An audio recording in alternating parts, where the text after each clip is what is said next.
Bismillahirrahmanirrahim. Assalamualaikum warahmatullahi wabarakatuh. Hai, apa khabar anda semua? Berjumpa lagi dalam pembelajaran online kita pada kali ini. Kita akan teruskan pembelajaran kita dengan melihat kepada topik yang berikutnya, iaitu minyak sawit.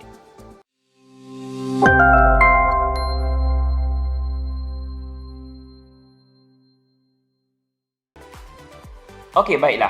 Terlebih dahulu kita ingin lihat berkenaan dengan buah kelapa sawit. Okey, kelapa sawit ditanam dengan begitu meluas di Malaysia dan tahukah anda, semasa video ini dirakamkan, Malaysia merupakan pengeluar kedua paling besar kelapa sawit di dunia, kan? Kalau kita tengok pemandangan dekat Malaysia ni, kalau kita pergi road trip dan sebagainya, memang ladang kelapa sawit tu luas mata memandang. So, buah kelapa sawit biasanya ada dalam bentuk tandan, tetapi tandan tersebut kita boleh leraikan kepada buah satu biji lah, seperti ini.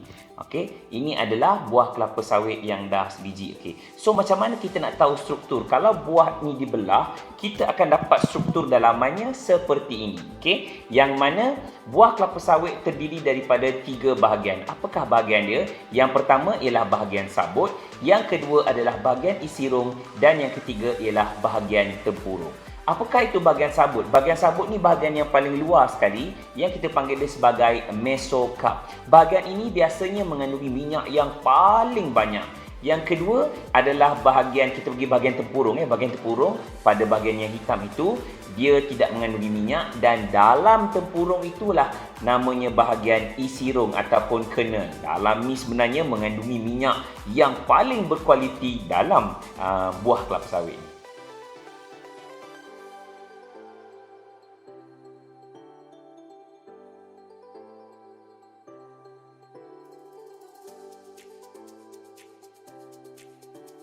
Okey, daripada buah kelapa sawit yang tadi, okey, alright, kita akan mempunyai beberapa proses yang kita panggil sebagai proses pengekstrakan minyak sawit. So, proses pengekstrakan ini sebenarnya ialah proses untuk kita dapatkan minyak daripada buah kelapa sawit. So, apakah proses-prosesnya? Ada beberapa tahap.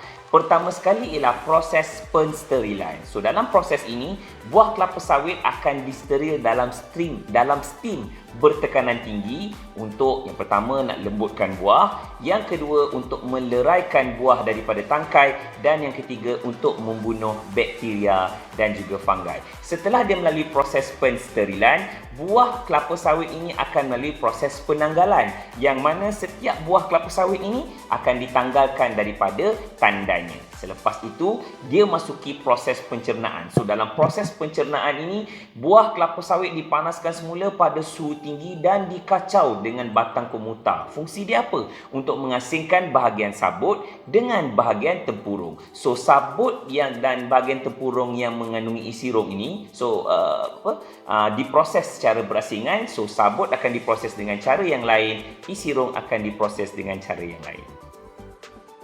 Lepas proses pencernaan tadi, kita tahu bahagian sabut dan bahagian isi rong sudah dihasilkan. So, untuk minyak daripada bahagian sabut, first kali dia akan melalui proses pengekstrakan, yang mana sabut ini akan diperah dengan menggunakan mesin penekan hidrolik. Selepas itu kita dapat minyak. Minyak tersebut akan melalui proses penurasan, yang mana proses ini akan mengasingkan gentian sabut dengan minyak. Okey, so kita dapat minyak mentah lah, crude palm oil, tapi masih lagi belum boleh digunakan. So, minyak tersebut akan melalui proses penulinan, yang mana steam akan dialirkan pada minyak ini untuk menghilangkan bau dan untuk menyingkirkan asid yang boleh memberikan rasa masam kepada minyak masak, dan minyak tersebut kemudian akan dialirkan melalui karbon teraktif. So, karbon teraktif ini akan menjernihkan minyak dan hasilnya ialah minyak masak yang dapat kita lihat di pasaran.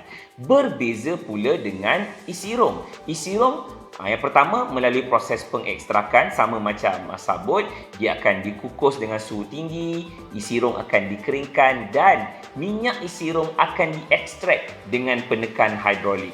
Dan selepas kita dapat minyak tersebut, isi rong akan diasingkan dengan minyak isi rong melalui penurasan. So, hasilnya kita akan dapat minyak isi rong kelapa sawit. Itulah dia perbezaan proses yang kedua antara sabut dan juga isi rong kelapa sawit.